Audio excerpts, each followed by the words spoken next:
Tuchali kuzonga ya principal. Tuchali kuzonga ya principal. Wawide principal yayogedde ku actually simogera kazi such na ye ya babade bambuza ku alien skin. Ngamba alien skin andi kati twina omimbi akuba buli gwasanze nagamba nti olabo tya kufanana. Na wa statement ya banaye omwana mulekera omumeza amalala. Mwana muleka akule nabikolanga. Na ye kati mumulaba kitufa afana Bobi Wine. What statement Bobi Wine yakoze ku alien skin? Yakoze statement n'agamba nti mwana muto mumuleka akoleki akule. Era nawe example n'agamba abamukuffe twali babanda n'okusinga ye. Sisobola kujjukira second chance ze mwampa paka nga nkoze eki nga nteredde. Ekituufu kiri nti alien skin muto okitegeera kamera eno yakagifuna eri serious okuba nti ensi emutegeera.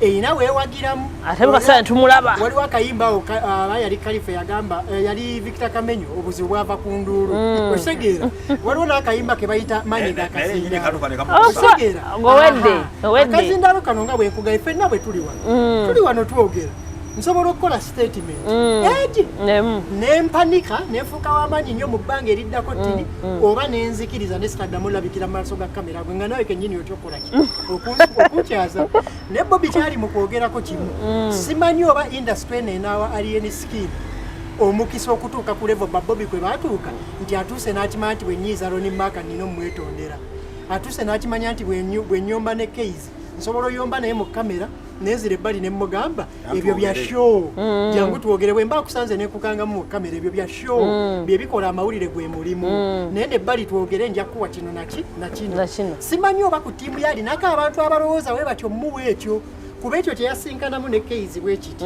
oyinza okirabanga ekiti neri yasobola okitwalanga kineno kitegeera ayina omugamba nti eyo ensonga nti niye Case nga wamuzizza ebbali n'omugamba tolaba ke kyakozaako kino na kino kyabaddewo kitegeera bya show so chikendi kyase zibasobola zikuwa naye nga nawe olaga nti ozaagala era ng'ojja n'ozisaba yayinza obba yazisabanga naye waba tannatuuka ku level ezisaba kati ate ne kibaawo ne kiba nti industry ogimanyi ebaamu ekikono eri anyiiga ng'okubye hiiti ng'ayagala okke akozesa omukisa gwonna gw'aba asobodde singa obeera ng'ensobi gwe asinga ozikola kyozikola kiba kigenda kukola kikulya abantu abasinga baagala okoppa Moze kye yakola ne ba Bobi ne bakamiri kye baakolanga naye mbajjukiza ekintu kimu baakolanga ebintu ebyo naye ng'endongo ebijjirako y'amaanyi kyogamba endongo ya alien skin si y'amaanyi ekyabulamu okutuuka ku maanyi gali agagamba nti ajja kukola ekintu awookinga Scott Free nakyo nze nkyogera ng'omuntu abadde advocatingira industry eno ereka alien skin emuwe chance vidiyo zirina nnyingi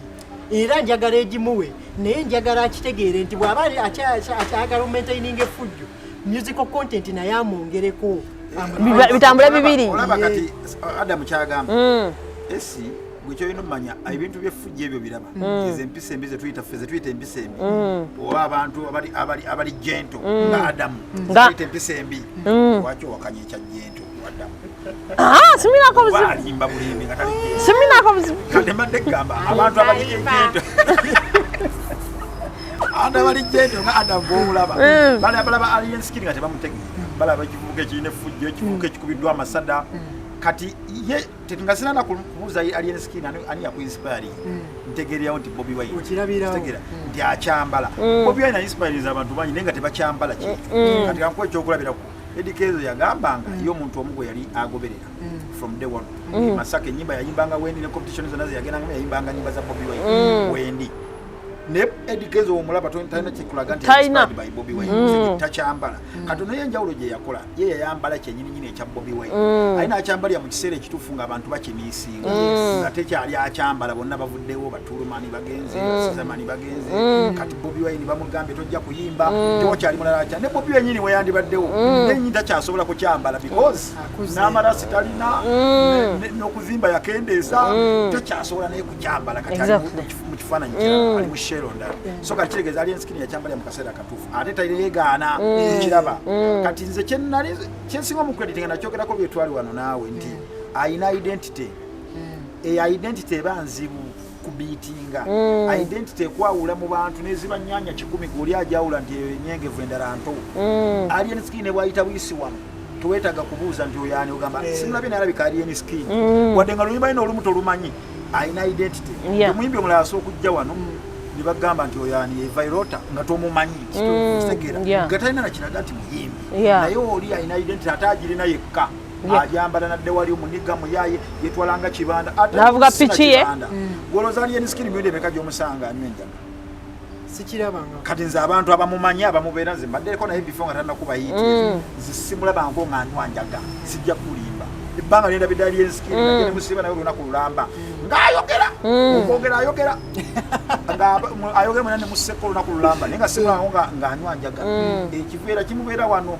nkwacyo bigiji pike nkwacyo ye bwe bulamu bwe nawalagi nga simulabangako ng'anywa njaga naye ate abantu bo bamutwala nti yasinga onnyo enjaga mu Uganda wano ye ate ayagala bakirabe bwe batyo bwakyambala abeere ng'ani Bobi Wine yalinga akikola akigenderedde ajja n'omugamba mwana Bobi otudde wano gwe Bobi Wine tunyumya kati esi najja nga Bobi tamanyi esi nga Bobi akyuka akati mwana olaba Adamu mwana kikola kati byenkubye mwana sikyategeera bulungi mwana sitegeera naye kati omanyi tujja kwogera ekya mwana kyokka ng'obwedde ayogera bulungi ng'ali oke naye oli omuntu atakimanyi nti Bobi Wine wa mirundi ng'ebiri oba esatu wazze tayagala ono ategeere another Bobi Wine ayagala otwala ekiri ekifaananyi nti ye mubanda buli kaseera aba akubiddwa tatekeera ye yajja kubwa lwaki amaliriza ne bwakola ensobi tomusalira musango nga bwolaba omuntu atamidde ne bwafukaawo togenda mukuba miggo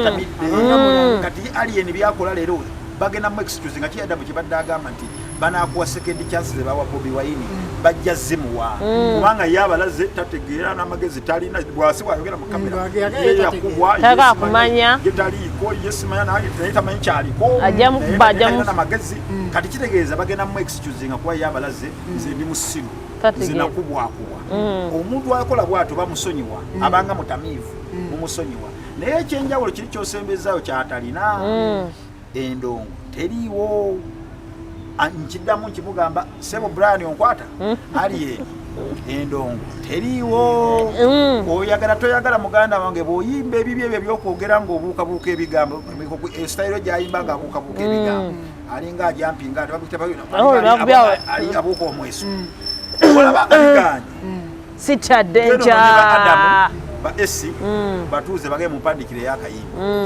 okitegere mu nkolere ey'akayimba tugatte ku bwongo biri ebyekisirusiru mbyambala ndi eri kulaga abantu ndinakubwako naye njagala oli yakubwakuba ayita oluyimba olwakabi ate ekirala weweetaaga okuteekamu ssente ziteekemu alieni webyokufulumya ennyimba buli wiiki ng'ennyimba zifaanagana tewuli wadde olutuuse ku TV oba oyimbira baani omanyi nti afulumya ennyimba buli wiiki nziraba banga buli lunaku zikomawo ku TikTok ati nazo lake nyingi zituuka nezeekonya nti omuntu aba azannya luno n'oleeta luno ani azannya yo TikTok YouTube oziraba namba ziba zitandise okukula n'alukola ki n'alutuka ne bwe twogera ku kintu kyono kya Ronnie kyayogeddeko ekya karakita bantu bangi batulemye okukkirizisa nti ffe simanyi kati kaseera kano bwe kiri neffe we twakolera ne Dakisi Kateero ng'atandika yali tanwadde endebe ewadde akasandikirako omwenge ng'abeerawo ng'ali soba bwanasula naye nga kamera bwemutunulamu bweti ng'akkirira ng'olwo Kateera akola ki alinnya abantu we batyo nze mbawa exceptional respect nti asobola omaintaininga karakita eyo okumala ki okumala ebbanga okitegeera naye era otuuka ekiseera ng'abantu baga yes karakita tugirabye oli kino oli kiri naye kati kino kyoyagala tukumanyiremu endongo mutuuzi wa nnyanya kigaanye awo tuvayo tuvudde ku principal omwana oyo yanyima interview naye lwaki onjogirire esi ya Ronnie Maka interview njagala twogere ebyaffe mulwanirire ku Ronnie Maka interview nabye njagala twogere ebyaffe tugenda byogera ama byogera ali eri waka ateeka kamera mu ddiiro n'ateekaawo nayekobulirira abawala awo naye tamuleeta ajja baana mmwe abasajja mbawe keeki sibanya mukole biki kati tumuyita tubimubuuze nga tuli wano nagikuwa interview bannange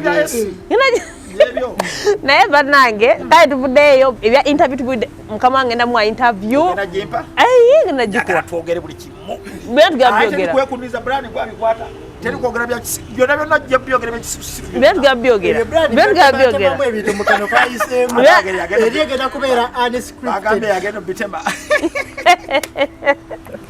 so tugenze by the way Donkey ne Atim balina olutalo yagana omuyita Donkey ye Donkey omuyita amuyisa sebo zipabakise ndogo isi uze wali wandika kati go wandika enyabo oti ate notaka tukole website yagambi waliwo abamuyita Donkey kati nawo yuna amuyise sebo esi yakuyise sebo yobo nomu kubakologo ya abapike ndogo oyo Donkey ne Atim bali bagamba Grenade tasasula music ate nga bamuwandikira tebasasula bamubanja nagamba oyo yabanyiziza ddala we bamukwatirako amubatwalire ayinza okuba tasasula nga kituufu naye nga ali abasasuddeko kuba bwanyumya emboozi alina wakulaga nti yamuleetera akakadde yamuleetera ekkiye kati nze ye Doki nsobola omuwa abayimbi abasoba mu 10 nga bo balina ennyimba weziba hits nga alina 10 ng'ettaano ziri ku firi neyakatekuli production bwerere yawandika teyafuna yaproduce nga teyafuna nsomuwa ennyimba nga 5 omuntu nga alina ennyimba nga 10 tegeeza nsomubalira abayimbi abalina ennyimba nga tebasasula nga ate balwriters babe bakyaliwo bangi so ekyo kya bulijjo tozonna nabo ojogerera abayimbi abayinza nokussekerera umwe tasasula bakubuza ffe tusasula nabo tebasasula kiri everywhere nekyo oyinza okugamba ekyabwe ne Grenade kiringa ekyasukka ku bya business nga kyagoyinga person jukira bali myaka gyegimu ono mutoko naye kati jukira balinga abalwanira audience yemu kati baba balinga abeezala bakampingira mifubi ebimu bayimbira mifubi ebimu ate bano bafuuka bayimbi kati obukubagano obwo busubira anywhere any day because muli mu myaka gyegimu mugenda kumaliriza mwenna muli mwagala stage yemu mwagala microphone yemu ate ne Doki ekyo tasobola kyewala fo yayingira business y'okuyimba nava ku byokuwandiika togenda kyewala kuba oli mu competition ne bano bookolera anytime musobola okubagana naye kirala kyalina okumanya kyenjagala okuba mu bitulimu ekikulu kyenyinza okubamu ebyo ebintu bye essaawa eno ono yakyankanye ne manager we yefukiiwa ono Grenade oyo Doki ne yefukiiwa bali bati kyegamba kati ffe mawulire nga tetunaba kukola story tusooka kutwata bintu tubikola bwe tuti netubitera ku minzaani tuddemu twetegereze bulungi tuba nga tetulabye bulungi bw'ojjayo microscope wetegereze story ojja kulaba nga Grenade ali wali yefukiiwa ali wano ng'ate atudde ne Doki kati kitegeeza bwe mba njagala ripooti ekwata ku Grenade sigenda gisabaani Doki agenda kwogera bibi byerere because kati oli kabwanango noono kati kiringa Doki bwe nwanyisa yefukiiwa mba nwanyisa Doki because bali omuntu omu kati Doki bw'avaayo n'ayogera ekibi ku Grenade so kitegeera nga bonna gamba luli ku bya Viper ranking tibakakuwa oluyimba ku Swangs lupyo kyalu promotinga senga omuntu ayogera ku Swangs okyukirawo n'olumba Swangs because bwe olaba essaawa eyo oli eno oli side eno so kati essaawa eno so kitegeera nti Doki ali ku side ya yefukiiwa bali baayawukanye bakitadde nno ebyaddala kusinza ebigambo ebyabaddewo nga baawukana bakitadde era kuno simusuubira kuddayo sobola Doki abamu bawandikire ne batamusasula nina ne bemmanya abalala bawandikire ennyimba ennyingi nosinga Grenade nga tebamuwa ssente ate era nga tayomba tannayomba naye lwaki ayomba ku Grenade waki ayomba ku Grenade waliwo ensonga endala kuba abalwayita bonna ne bonotuzaani ne bonoyita Silver Kyagulanyi ajja kulagayo ennyimba ze baatwala ne batamuwa ssente ajja kulagayo ssente ze bamusuubiza ne batamusasula era abamu badduka nayo tebaddangayo wa Kyagulanyi nakolako show ku Deuto nengamba balwayita mu COVID buli lwayita nga wali wandisa olimba olw'obwereere lumpereze ompereze n'enamba ompulirize n'omuyimbi gwe waluwandika buli luyimba nengamba n'aba producers nga njagala babawa akawunga mu biseera bya COVID bampereza ennyimba mu bampereza ne Ninsenwe nga yalimu ani alimanyi Ninsenwe talina nnyimba zakoze n'atasasula nga naye mwali kubaye mukwano gwange tusobola okwogera n'azinsomera nga hits naye nga baziswala nga tebamuwa ssente abamu bamusuubiza ne batamusasula ne badduka tebaddayo abalala batwala nga bamanyi nti wanaakikuba tulyesasula nabo ne badduka abalala yabawa buwi ebinyimba ez'obwerere buli writers zirina si mawulire Doki anaatufuukira ekizibu ne naawe ayagala bamusasule omanyi nze ndowoozaamu lwaki barayita abo olumbaga b'ennyimba ku bwereere to me nti ayinza naye akuba alikuwa naye nga tayekakasa akakola ng'olimba lugenze nagamba musajja nsasula mpaayo kyompa mpaayo kyompa Rema yasooka na musawo ngamba Rema yamugamba twala oluyimba nga Rema aluganda yamugamba lutwale bwe lukola nze ndwekakasa lugenda kukola badde gwe tolutegedde bwe lukola olyoka onsasule era Rema twata musasudde naye bwe yamala okukola yagamba yadda n'akola ki n'amusasula n'amwokya so bakikola abamu bazikuwa kati nze bampaddekeza kyo zenbeki naye ng'oli alukuwadde lwakuba agamba oli ayagala kumpa ssente naye tagenda ddujjayo agenda ddonoona oluyimba lwange lwetaaga Rema oba kyo zenbeki oba temulina ssente lwakiri luulo mutwale wamu abajja okulujjayo ku nsonga ya Doki gye yayogeddeko ensonga eyo nze mba njagala ne tugijjako ku Doki kuba kati kaseera kano bye tusobola okugamba bingi ate alina ekkiiwo no yayawukanye n'ekkiiwo okitegeera ne tujja ne tugamba Washington bwe yali akayanira royalties ze ye alina ani ng'era akubaani Kalifa yali akayanira royalties ze yalina ani era ng'akubaani okitegeera bw'oba oŋŋamba olwaleero nti ne Nissan alina abataamuwa ye ayinza obba taboogeddeeko ne lwalijja n'aliboogerako tuligamba alina ono akuba ono okitegeera bwe tuba nga tugeneralizinga ensonga eno era nga ffenna tuli serious twagala industry ekule tuteekeddwa okuddayo wali emabega kye nnabadde nkugamba nti oluyimba lukolebwa abantu eba ttiimu ekuŋŋaana nekola oluyimba nga kuviira ddala ku brand netudda ku producer netudda ku muyimbi netudda kuba n'abaakinga okitegeera ebiseera ebisinga abantu bano osobola okukola nabo nga kyetwadde twogerako era kyekimu nti gwe osobola okukeera ku makya n'ovuma munnamawulire nga tomanyi alina mugaso ki mu kkaaliyayo osobola okukeera ku makya n'oweekyanga n'omuwandiisi naye nga yawandiisa hiiti ze zisinga zonna okuva gye watandika nga gwe olaba wootuuse ne bwagenda kiryoke n'ofuna abalala ne batakutegeera nga ki nga ye weyakutegeeza eri abayimbi bangi ababuze nga bavudde ku creative teams zaabe ezakolanga nabo nga zibategeera n'atuuka producer n'amusuula abacontributinga nga kuwandiika n'abasuula abaali ku management n'abasuula ne mutuuka nga temukyakola ki temukyamulaba nga ina yatuuka n'alaba nga agezze nnyo ensonga ya Doki nandiyagadde okugamba nti lwakuba alina ekkiiwa naye teri isolated mu industry eno respect temuli kubeera nalabako omuyimbi Paraso yali ku TVM ng'agamba bapromota ne badijje babayisaamu amaaso okitegeera ng'era adimandinga respect bagibawe naye kati omuyimbi wobanga odimandinga respect okuva eri bapromota ne badijje kitegeeza naawe respect yemu oyina kutandika ng'ogiwa abawandiisi ne baproducer gwe oba oyisa mbali amaaso ng'ovaayo obabbi sigamba nti Paraso yakikola naye abayimbi inijena abasinga bakikola kati naawe respect yemu eno mu maaso oba togenda gifuna era bw'oba ogikaayanira abamanyi eby'omunda bakutunuulira ne bagaana yeguula bw'oba ng'oyagala industry etereere tulina tereeza kukola ki kuva wali naye awo nga tuvuddewo nze njogera ki ku nsonga eno abawandiisi ne baproducer balina okukimanya nti bw'obeera mu mulimu gwonna emyaka 5 nga toyiganga mmanya mulimu ogwo bwe gutambula na butya bwe gusobola funa nga toyagala na kusetinga pulani nti bwe ndiba nditayalinze ndibeerawo nti anootabyeyigiriza ebyo guba musango olwaleero waliwo kye bayita spreadsheet lwe lupapula lwoleeta eri Brian ng'ogenda okukola naye oluyimba n'omugamba nze ng'omuwandiisi nninamu kino nga gwe omuyimbi oyinamu kino producer ayinamu kiri ekyo oba ogenda kifuna lubeerera naye abasinga focus eba ku down payment kikole nnyo ne ku luyimba lw'oteekakasanga n'oli ayagala kutwalira ku advantage yaalo kuba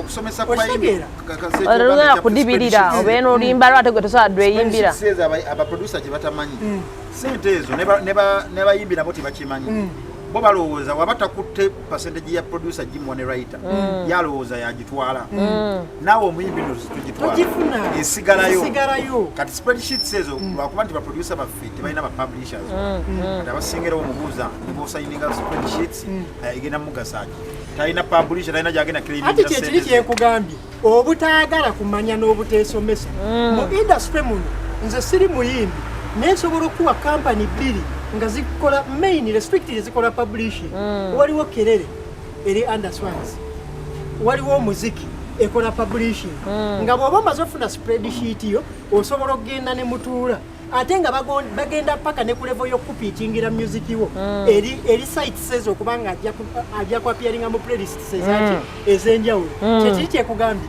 omaze mu industry ebbanga lya myaka 5 okimanyi ogenda gikola paka bonotuuka mu myaka gya retirement naye n'oteetegeka singa kinaabawo nga mpumbudde naakola ki ogaji okuyiga ki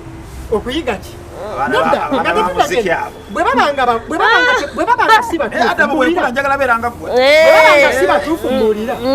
babanga si batuufu mbuulira mwenga abayimbi abagamba muyina kkulu ne record label ze mwetuuma nga temuziri lwaki temutandika publishing company ezamu kyetaagisa ki olowooza okukeera ku makya ne mugamba we are going to dedicate and start a publishing company association zammwe zikola ki adamu kisikanya naawe kikusonga ekiba bwe tujja wano ne esi opininga nnyo abayimbi lwaki Luli wagamba mpininga bannamawulire. Otupininga nnyo. Waliwo abantu kati walanga luliwo wayogamba abayimbi ba kamiliyoni batasigale mbozi biki. Abayimbi betupininga olusi mulimu gwabwe. Kugambe neri Nigeria bononoonyeza abasinga lebozi ez'amaanyi. Nabo si be bayimbi abalina be bayimba. Kitegeeza nti oba oli awo tulina gabana mirimu. Leero otudde wano. Nedda tugende togenda gena gwakola ku bukedde. Gwakola ku eno. Gwakola ki? Wabeerawo abalala babikola. Omanyi lwaki abayimbi baffe Ronnie amazima agamanyi lwaki abayimbi bano abasinga tebalina ttiimu zikola nabo enneeyisa y'abagimanyi eri abaana abajja nga bakolera na bwere naye omuntu watuuka watuuse we waliwo akatini akasobola okugabano taaga kumanya abakyali wabwere otegera naye ng'akoze kuba nze nalabako omwana yayambaza omuyimbi kuva mu bwapukami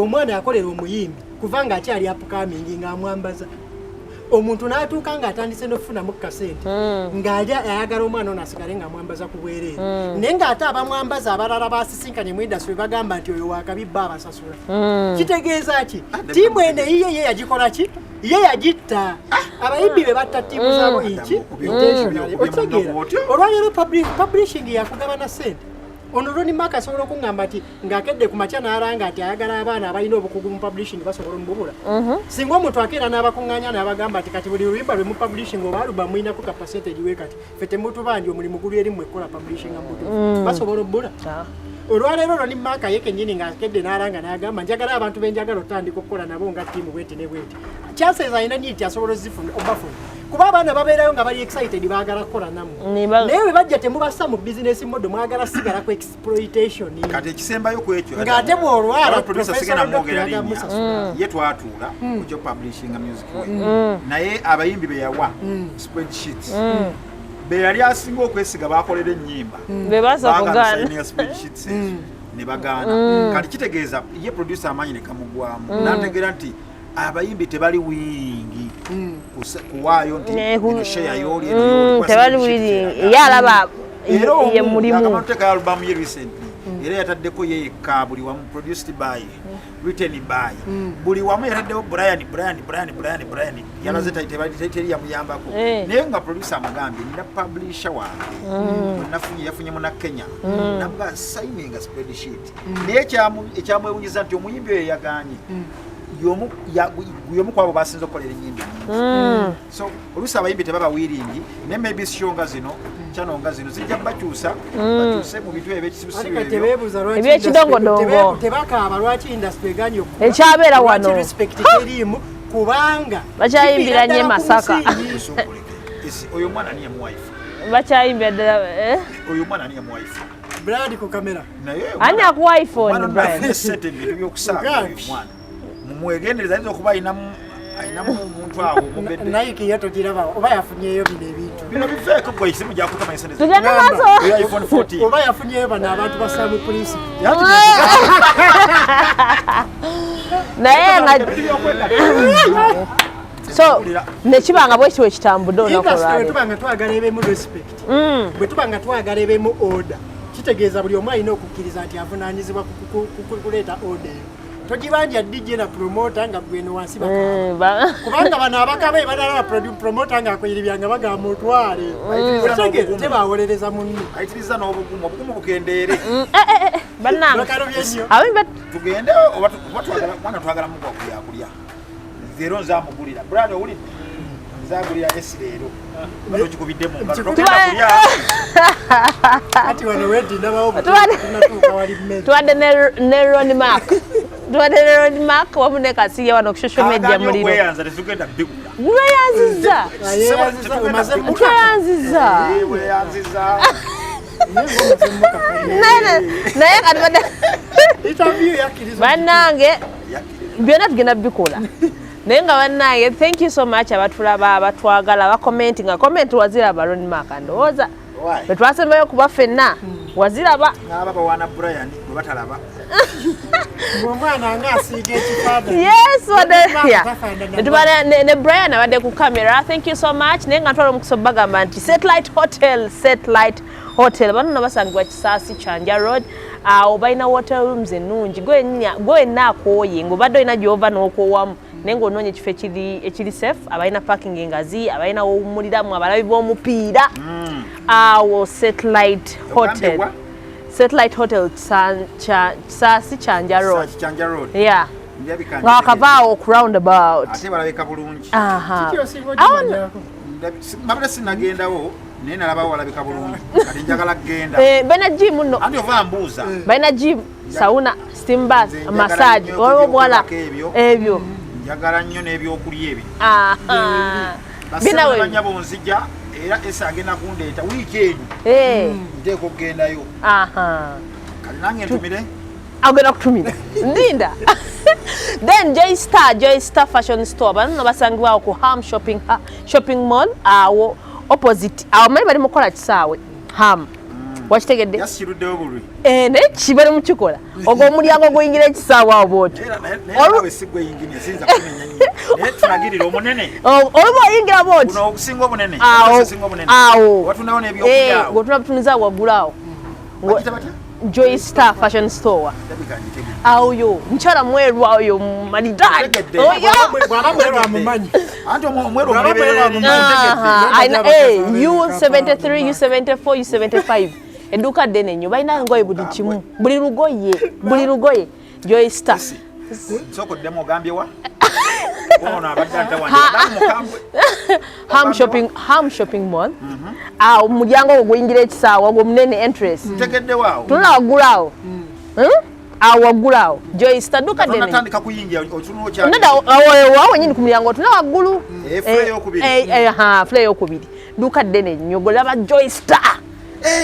Aina ne bu t-shirt okubeerako no butegedde. Joy Star. Mulimu n'abavubuka abakolamu. Mukyala mwe. Yes. Mukyala oyo. So yaliko ne Bulaaya. Kwaba yewakana akubuulire. Mutegedde. Walabika bulungi nnyo. Oyo Ronnie Mark amanyi. Ogenda ojja tunda by'olina. Oyo. So buli kimu akirina guys, buli kimu akirina genda weefunira olugoye, genda weefunira engato, genda buli kimu akiri ku mutindo. By the way kati yanyambaza. Okitegedde yo Joy Star. Tuso bubaka bwange esi. Tujja gendawo. Gambe mutumidde. Tujja gendawo. Njagala byogerere wano ku kamera tuso bubaka Joy bwange. Star. Ono omukulu wa Ronnie Mark. Tumidde. Ronnie Mark. Yes madam mukambo ne mutumidde. Exactly. Katumira bagambe byonna. Njagala tumira Uncle Bob ali awendejje. Yangamba abeera ku channel. Njobola njagala mutumira kweno channel. Uncle Bob sebo Subi General Hardware. Sebo mutumidde. Uncle Bob ku Subi General Hardware. Ate Brian mwagala ozimba ne mukola ebyekisubi ne mugala ogenda ku Subi. Kati abantu bendejje eyo natubagamba mugenda ku Subi General Hardware. Bajja kuola. Bobanga li company ya jjajjawo. Bajja kuola. So mugende ku Subi General Hardware mukule ebyokuzimbisibwa byonna. Uncle Bob ekintu akimalanga ndejje abantu abazimba eyokola oluguudo ndejje busaabala ku basajja mwenna mugenda awo bakimalanga Subi Uncle Bob. Nengo lwaleero tukoledde ku Wine Bank Makindi. Ate totubulidde ku gundi asooka tubulya ku Romako Africa. Ati kati Romako olaba ono omukulu nalira mukwasa omulimu naye tugenda mugoba kuba kati wabujjano tannaye kyeyayogedde. Romako Africa abayimbi kola tunes ku distributing music mujje mu Romako Africa. Enamba yange esajja gibawa watagibawadde genda ku Facebook teka mu Romako Africa ojja kulabako enamba ogikubeko obagambe njaga teka nyimba za kola tunes ku bwerere njaga distributing music ku platforms zonna bwerere we don't charge boko kwa bayimbi bokka wadde tukole kwani buli abaana balala balina content nga sobola kutala ringtone I love you.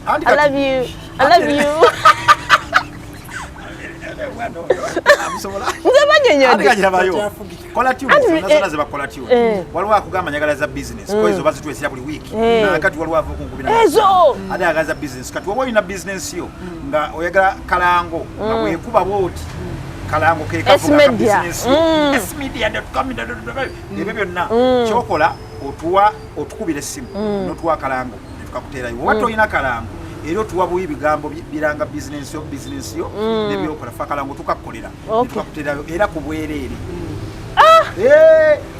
buleeta ku bwereere okolera abantu tubulire olunaku lwa leero ndi wa mukisa atuddeko ne esi ne Rodmark wano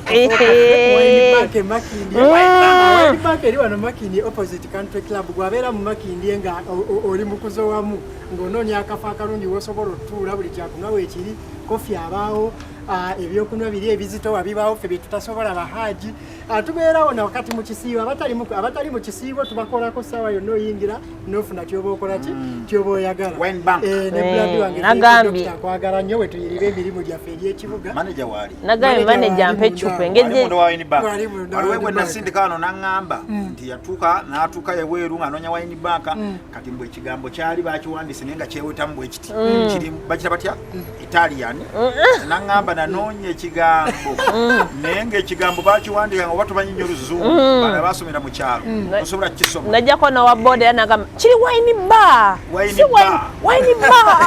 sikuleba sija bali naye nga maneja mugambe waliwo mikwano gyaffe abatasoma ebigambo bino bibatawaanya waliwo bakava mu kyalo ebigambo bino bibatawaanya akapande akokubiri ako kabano abakava mu kyalo yes ate era ngolo muganda nno tuli wano twagalayo ku ccupa wejjeemu akapande kafe aba UPE wine bank omubiri yali ayokya nnyo ne tumuteekako sitiimu kati newakuba oluseke lw'ekyuma terumuyingira twamuprotecting naye nga tubadde wano kwatok with esi media tubagala nnyo we meet next time Brand amutumidde ddala brand show yonna agirimu